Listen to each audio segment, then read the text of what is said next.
All right, we got Ben over here from first Ben, my good friend Ben. Tell the audience where you're from, how many years you've been doing this now with the team. I live in Allendale, Michigan, just outside of Grand Rapids. I've been working with the Kali team for about 5 years, roughly. All right, so based on your experience thus far, when did you start with the Kali Center?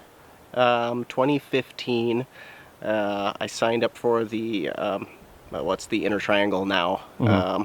It was like the premium membership or whatever then, and went to a seminar in August for advanced footwork, and you guys beat me up with my endurance pretty bad by the end of the day, and I thought, I thought running was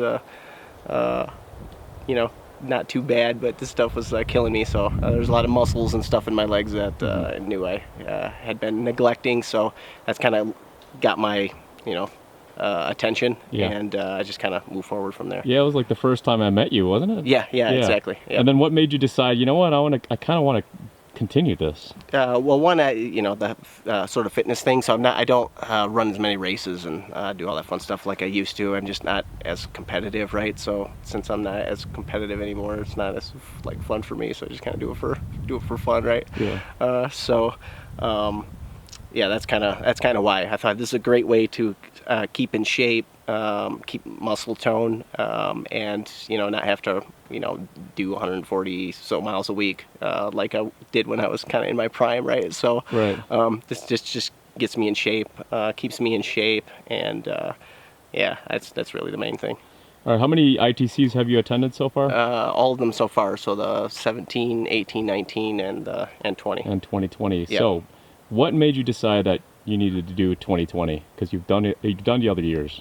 Well, one, we just keep building on everything that's come previously. I mean, obviously you're always going over the basics, but another big thing is I don't have a lot of people to train with specifically, so I do a ton of solo training, but at some point, you gotta deal with people, and when I come here, there's a vast variety of people to mess around with, so it just allows me to hone in the skills that I've been solo training with, and it just helps me elevate my game from that standpoint. Got you. So out of all the ITCs that you've done thus far, this is actually a pretty good question.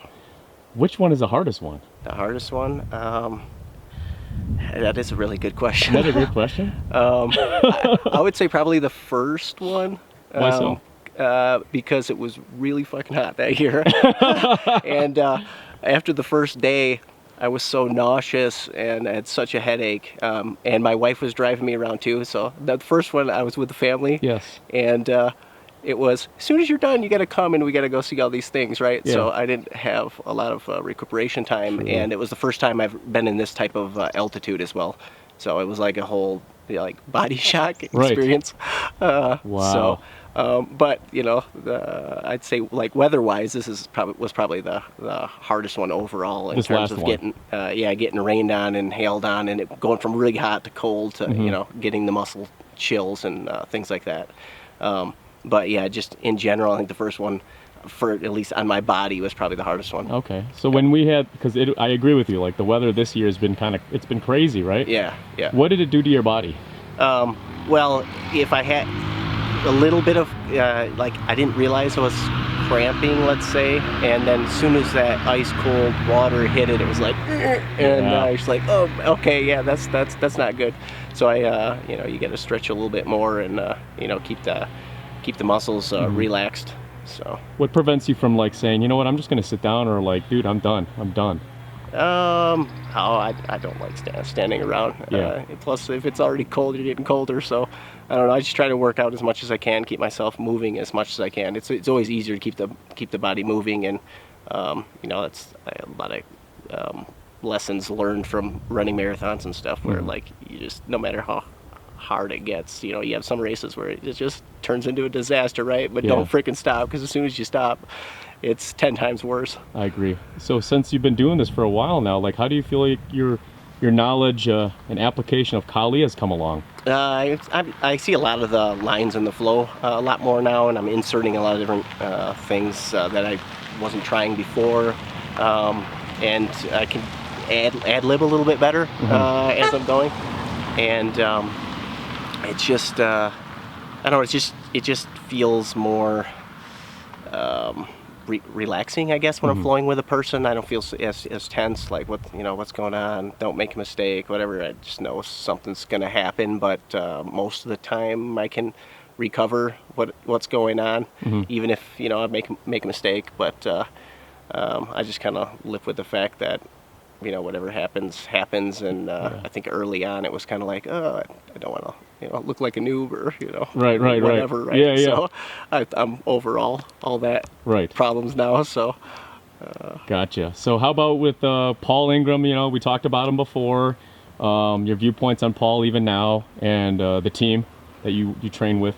Yeah, I just like the fact that we just continue to build on everything that we've done before, right? So it's a reminder of the basics, but okay, here's the next level, and then next time it's okay, here's a reminder of the next level in the basics, but here's the next level. Yeah. So that's what I like. There's no, it's very systematic, and it makes a lot of sense, and you even start noticing things before you are officially taught them at times, and then you come back and you're like, dang it, okay, that's what that's what Paul's been doing to me for the last year that I'm seeing, but I have no idea what it is. Okay, there it is, there it is. So now it's like a better understanding of what's going on, right? Instead of just saying like, okay, well, yeah, he bested me, but I saw it, but I don't know exactly what happened. But now I'm starting to gain the knowledge of everything that's kind of happening now as it's happening, and I think that's good. It's just a good complexity in the system where you just keep keep building. Yeah, it's like building blocks, Legos, whatever you want to call them. Yep. And then training with the other guys.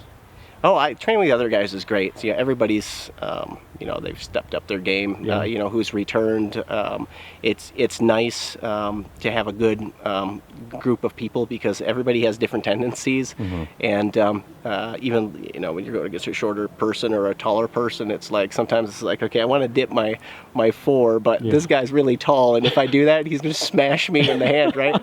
So it's like I gotta alter my line a little bit to take care of like his height. So I have to make micro adjustments sometimes against against people, but just see what they do. Some people like to throw a bunch of thrusts in, some people just kind of slash the whole time, but the diversity is really, really good. Right. So you've been at I've said you've been at for years now. What has it done for you? What has Collie done for you that you've noticed? That's a good question. Yeah. I mean, I just look at things maybe a little bit differently than I did before, even from maybe like a work standpoint. It's like you got to pick your battles, right? So, where I might have gotten a little agitated before with certain things, I'd be like, I can just kind of brush them aside now. But now, like when I have to assert myself, I know like more when to do it and when not to do it, and not rock the boat and rock the boat. So I think it's given me a different perspective on okay, when do you need to be aggressive, or when do you need to be a little bit more gotcha. Counteroffensive, I guess. Yeah, that's awesome. Yep. All right, well, IATC 2020. Hopefully things will go smoothly next year, and we'll see you around, huh, Ben? Yep. All right, right, dude. Thanks very much, man. See you soon. Yep. Yeah. Cool.